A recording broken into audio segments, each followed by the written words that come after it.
Hello, and thank you for joining me today, guys. I want to talk to you about a very sensitive subject.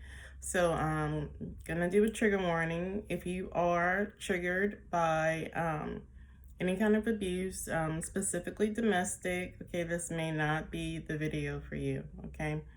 Um, I want to talk today about my story. I've never well, I told the story recently, last year. I feel like it was in December.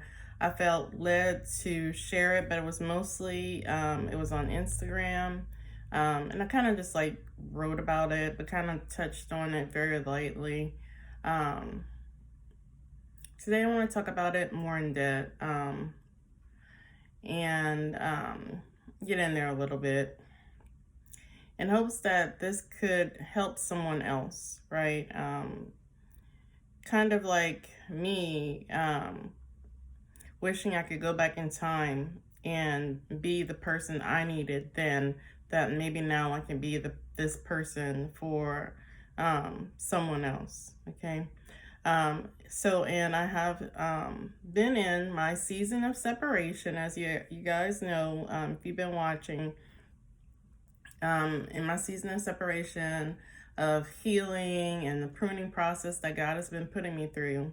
And what happens is, I've been made to sit with myself, by myself, if you know what I mean, and do some deep introspection, you know, um, some deep healing, childhood traumas, and, all these things, like, um, have come to the surface. So I have titled this episode Desperate for Love, A Journey to Self Love.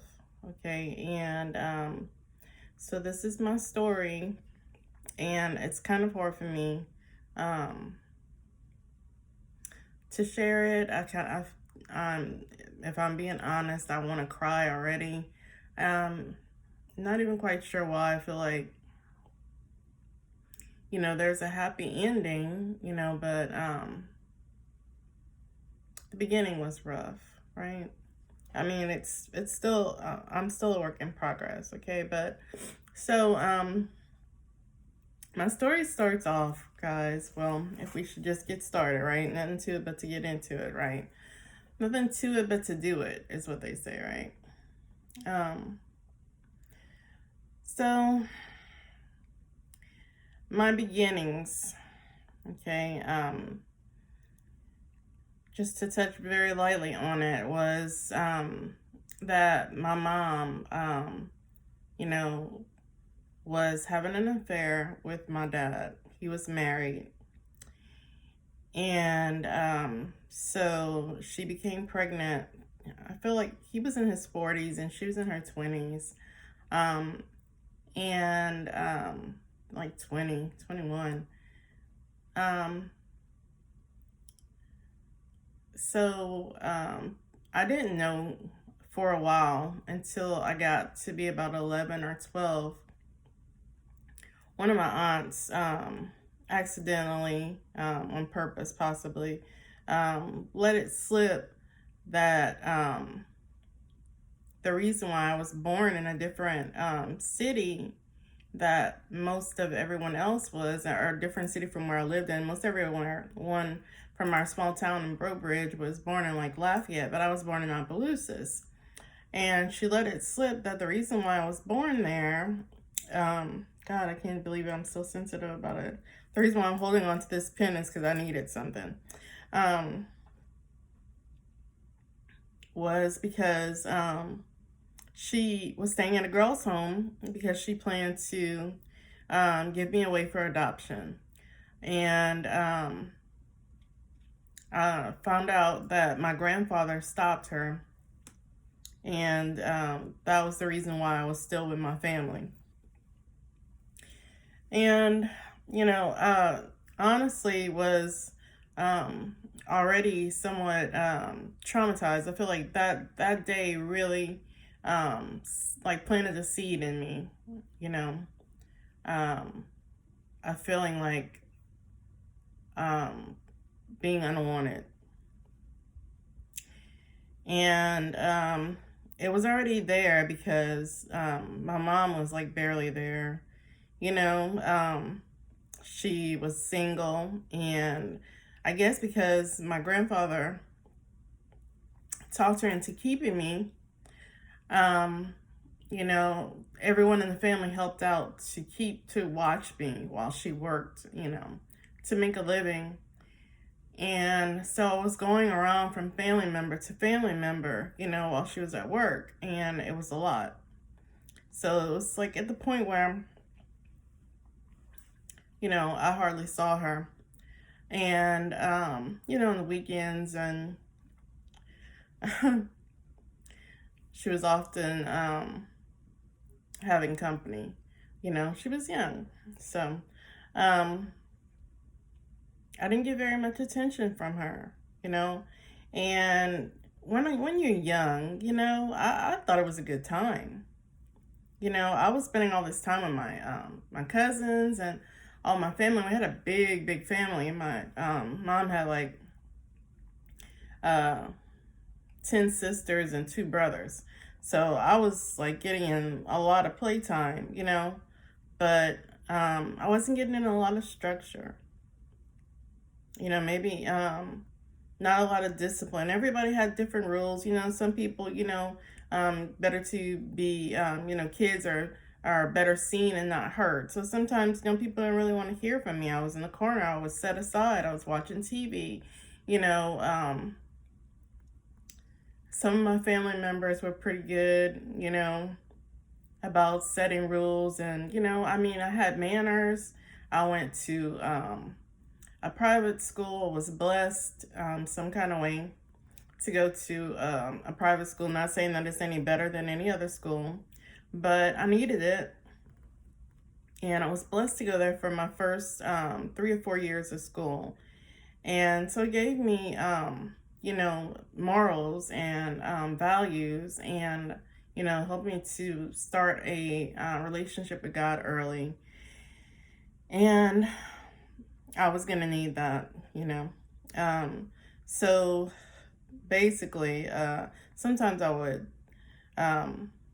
she would drop me off. I mean, goodness, I never really talked about this before, but I mean, I feel like since we're going into it, I might as well just give the whole thing, right? Kid and caboodle. Sorry. I was like 5 or 6 years old, and I mean, of course, I am, you know, older, so I'm from a way earlier, different generation, but I was riding the city bus. At 5 and 6 years old, my mom would get up and put me on the city bus to go to my aunt's house so that I could go to school. And then my aunt, her 2 kids went to the same school as I did. And so my uncle would drop us. And, you know, I always tell this story to my kids like I was proud, but I feel like that was kind of dangerous for a 5 or 6 year old to be on the city bus alone. But luckily, you know, back then, you know, people were, you know, they took care of you, you know. Not like how it is today where it's even more dangerous. I mean, it was dangerous, but I was blessed. So, you know, I would get to school. Some days I'd have to stay. Some days she would drop me, and she had to drop me early when I didn't ride the bus, and I'd have to stay with the nuns and the priests. And I liked it. You know, I felt special. But, you know, as I got older, I started to realize how I was lacking what all of my cousins were having, and that was both of their parents. I only had one, and they all had all their parents, and so I think that's like, you know, where it started, you know, not getting that love, not getting that nurturing, not getting that attention, you know, and eventually, you know, I feel like that didn't help me to value myself. You know, I didn't have anyone there to really give me structure, you know, stability, nurturing, you know. I got it here and there, depending on what family member's house I was at. You know what I mean? So, and I was a good kid, I feel like, you know. I like to laugh and have fun, you know. But, you know, whenever I got older, my mom did find someone and did marry a preacher who turned out to be abusive. And that was during my preteens and my teenage years. So basically, I went from her not being home at all to her, you know, being home and not working, but, you know, to her being abused. She was, you know, slipped into a mental crisis because she was being mentally and physically abused away, you know. So then she was like completely gone. So basically I'm raising myself, you know, which, you know, I feel like I might have been doing most of this time. I didn't really realize, but I was quite independent. Like I said, I was riding the city bus, you know, and whenever we moved to Baton Rouge, I was walking to school. I was walking all over Baton Rouge. I was walking all over Baton Rouge by myself, like at 11, and I was just blessed. It's no other way to say it. I was blessed that God was watching over me. And I'm not saying she was a bad parent. I just feel like she may have had a lot more trust in the world, maybe naive, and more trust in me. I had my big girl pants on, you know? Probably maybe when I shouldn't have. But, so anyway, I digress. I had to grow up fast, basically. That's what I'm saying. You know, I was raising myself. I vowed I would never be like her, you know, but history has a way of repeating itself, you know. She stayed in the relationship with my stepdad until she lost herself. And when we finally left, you know, I was 16. I feel like they got married. I was like around 10 or 11. And so she was in this relationship for 5 years. And she never came back, really. She finally got some help, but that was way later on in life. So, you know, I saw my mom be abused by my stepdad. So I felt like, you know, now when I'm sitting with myself, at the time, I really thought like it was really sad that she didn't stand up for herself. But now that I'm older, or not, and once it was happening to me, I realized some things, okay? So by the time that I was 16, I had a series of crushes and unrequited love a mile long. I was in love with love, the idea of love, right? I ended up losing my virginity to a man who was 24 years old. I was like 16. That's a crime, right? My mom was trying to make me stop talking to him. I didn't want to give up that one happiness that I felt like I had, right? I thought I was in love, but I was being taken advantage of.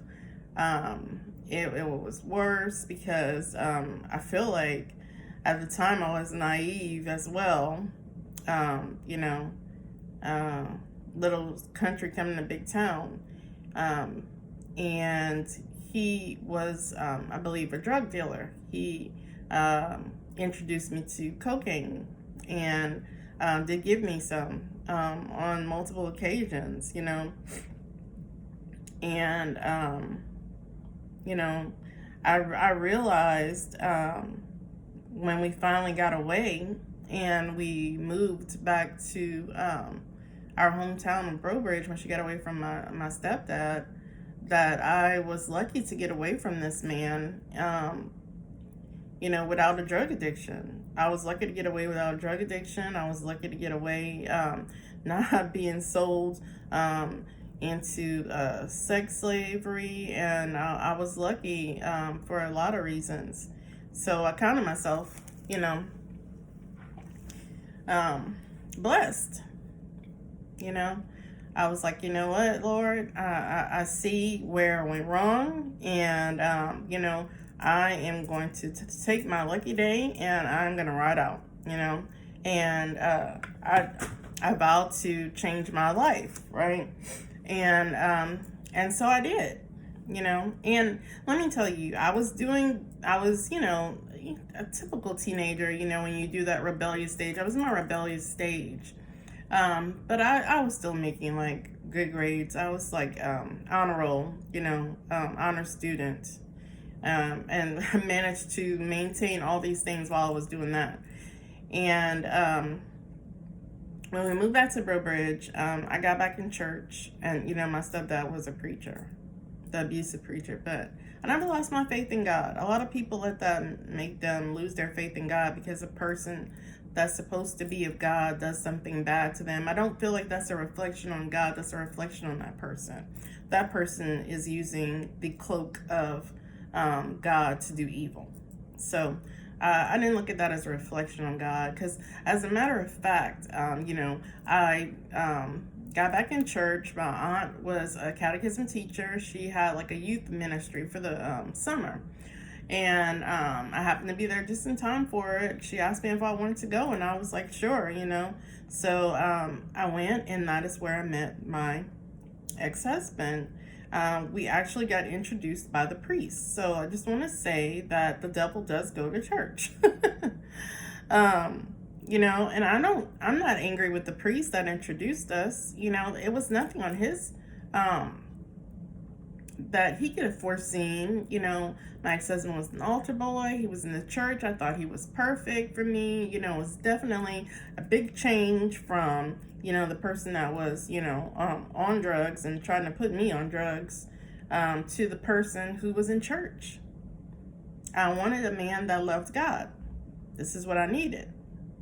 Right? And so we started dating, and I feel like, I was in love with love again, and wanted to be loved so desperately that I let it almost destroy me. Desperate for love. I didn't see the red flags. I couldn't see the red flags because I had my rose-colored glasses on, so I couldn't see. I had on my blinders, and I ignored it. He ended up being my stepdad in a different body and a different age, right? Just like the same person, and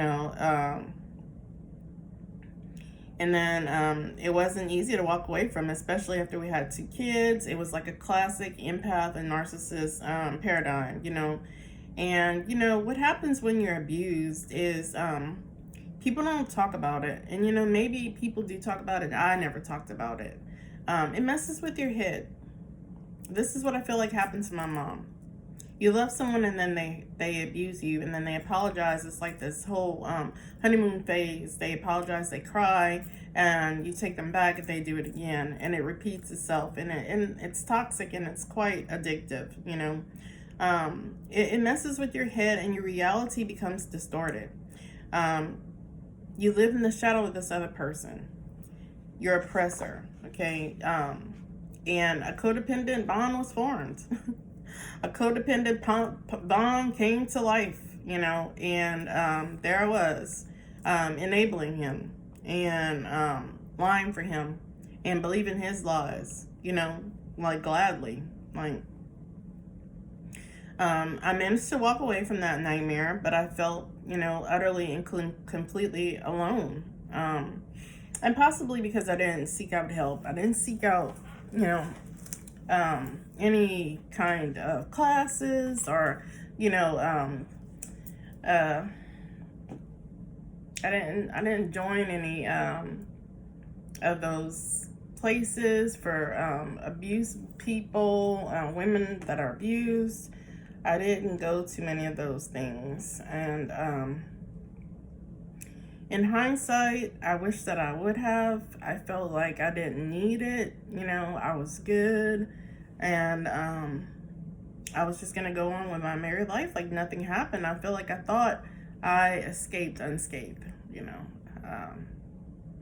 I don't need to go to a battered woman's, meeting or, if I did have battered woman syndrome, I felt like it was immediately released from me when I walked away, like miraculously healed, I felt like, I think because I didn't look like my mom, because I wasn't acting like my mom, because I could still function, I was still working, I was still being a mother, a sister, a functioning member of society, that I was okay. But, I wasn't. And I feel like I didn't go because I was ashamed. I don't know if I was ashamed because I let it happen, ashamed that it had happened.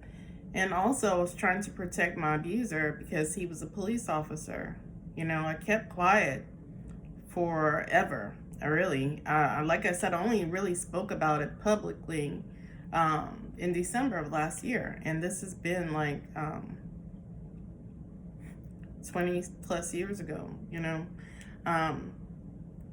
I was still protecting him. So, obviously I was still having some of the battered woman syndrome, even though I was no longer with him, I still was afraid of him. If he told me something, many times about the kids or whatever, I was in fear. I was in fear of him. He still had that over me,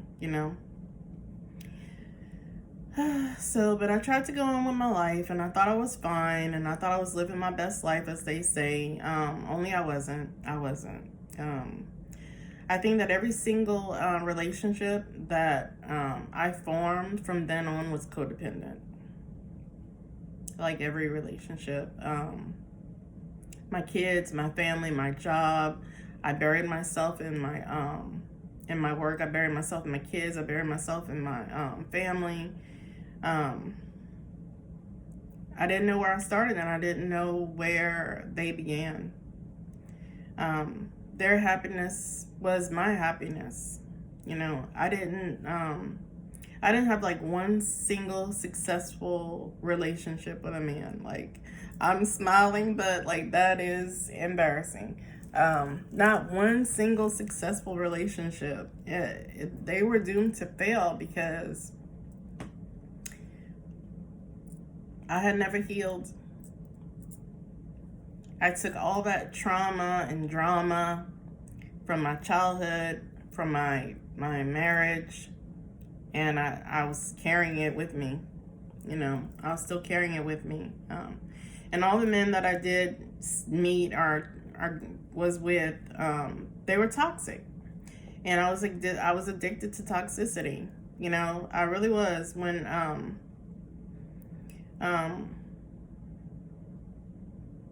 I used to tell people the more toxic, the better.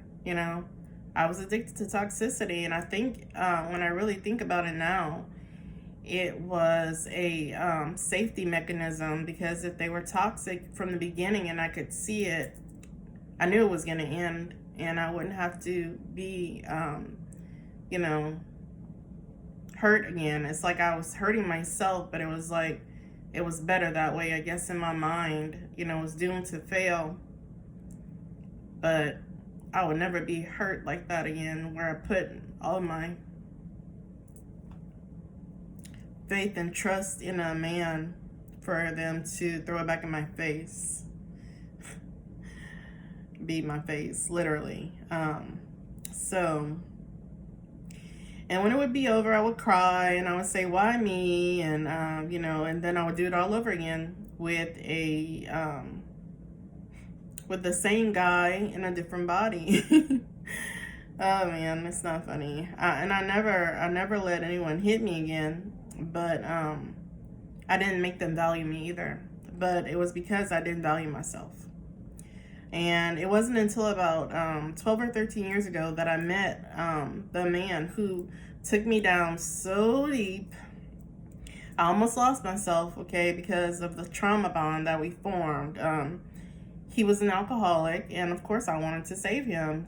I thought I could save him. I was a nurse, and I feel like that's why I became a nurse, to help other people, to fix other people, because I couldn't fix myself.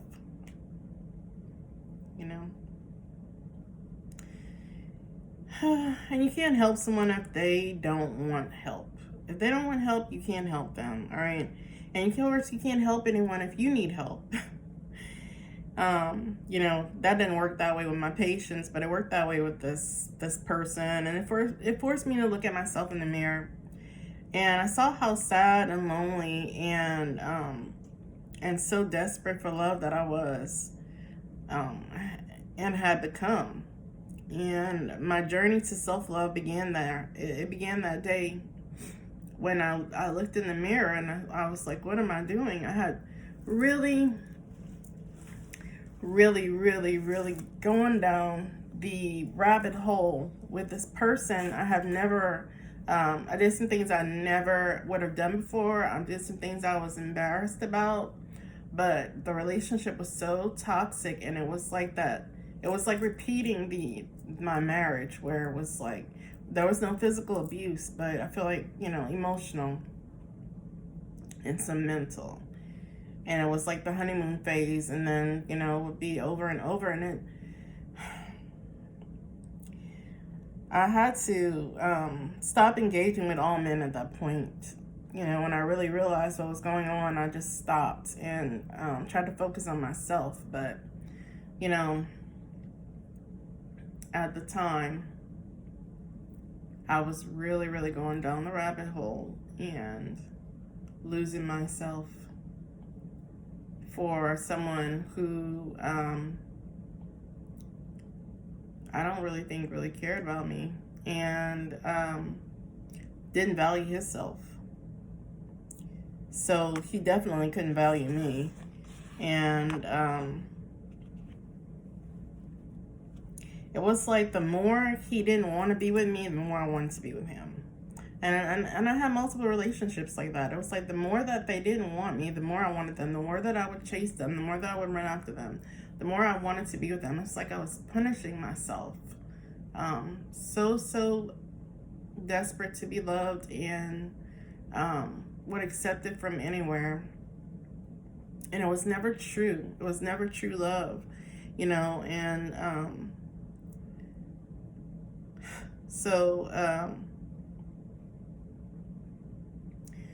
So I had to, I had to walk away.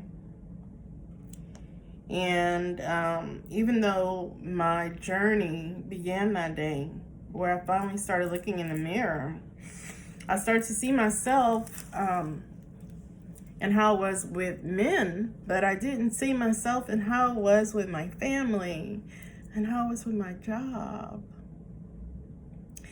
And so I continued to have codependent relationships with my kids, and at work with my coworkers and my friends and the rest of my family, putting everybody first and putting myself last. And it took a toll on me, because I wanted to be everything to everybody,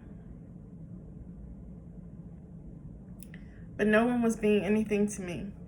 And what happens is, I feel like me being codependent, I felt like, and I'm not taking the blame for them becoming narcissists and saying like I raised little narcissists, but I enabled them because I did everything for them. And I mean everything, and nothing was too much. Self-sacrifice was the name of the game, and they began to expect it,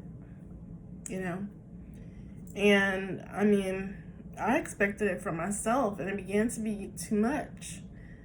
I couldn't keep up with it, trying to keep everyone happy, everyone at work, all of my friends, my coworkers, my kids, and still try to work. And I ended up meeting someone that I really, really cared about, and I didn't have time for that person. And that's when I realized that I didn't have a life, because I made myself a martyr and had given my life to other people who really didn't appreciate me. So here I am 27 years later, post-abuse, and I'm finally healing by the grace of God. He showed me that I deserve better, and to, yes, love others, but to love myself first, and to not miss the red flags, and to listen to my intuition and set firm boundaries and avoid my triggers. And so I had to walk away from a lot of relationships that hurt me a lot, but I needed to heal myself. Cannot pour from an empty cup. And God, self-love, and self-acceptance are the key to healing. It's taken me 49 years to find me, and I'm never going to lose me again. I love me, and I am worthy, and you are worthy. And don't let anyone ever tell you otherwise. You deserve happy and healthy relationships. And I'm here to tell you that it's taken me 27 years post-abuse, and I mean, that's not even the pre-abuse that I witnessed of my mom. It's probably about 40 years worth of abuse that I was exposed to. And it's taken me that long to get to my healing journey. I had to go, all over the place. And it has taken me to a closer and a better relationship with God. It shouldn't have taken me 49 years to find myself, but I was busy helping everyone else find themselves and heal themselves and help, do everything for everybody. And I feel like I wanted to lose myself because I didn't know what made me happy, or who I was, or who I needed to be. And I only have God to thank and praise for helping me heal. Even though I despise the season of separation so much, it has been very painful, but helpful. And I think that my biggest regret is that I didn't do it sooner, that I didn't see it sooner. My biggest regret also is that I didn't say anything when it was happening, that I didn't go to any meetings, any domestic violence meetings, that when I had the chance to report it, I copped out because I was not really threatened, but, kind of tricked into not doing it because I was made to feel guilty about my ex-husband losing his job. But it was easy for them because I was so used to putting everyone before myself. So why would I worry about me? Even when I had injuries, I didn't feel like my jaw was broken. I had to go to the hospital. Couldn't talk or eat for 3 days. But, and that was the first time. And, I should have done something. I should have left and I should have never gone back. But, what do they say? Hindsight is 50-50, right? And if you're watching this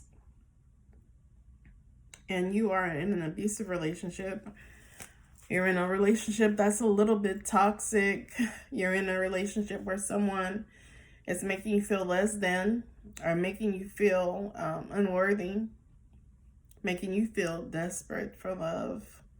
Because maybe you've gone through some things like I've gone through where you didn't feel loved as a child. So you grew up to be an adult who didn't feel loved and did things that you shouldn't have to get people to pay attention to you. I pray that you walk away while you still can and get help and turn to God and heal, because it has been the best thing for me. I want to be whole. And now I can be a whole person and have a healthy, happy relationship, and not miss the red flags on purpose. This time I'll be paying attention, be led by God. When God says, so when God says I'm ready, I'll be ready. So anyway, I was trying not to cry. This was very hard for me, but I'm glad that I was able to speak on it, and I hope that this helps someone. Good night.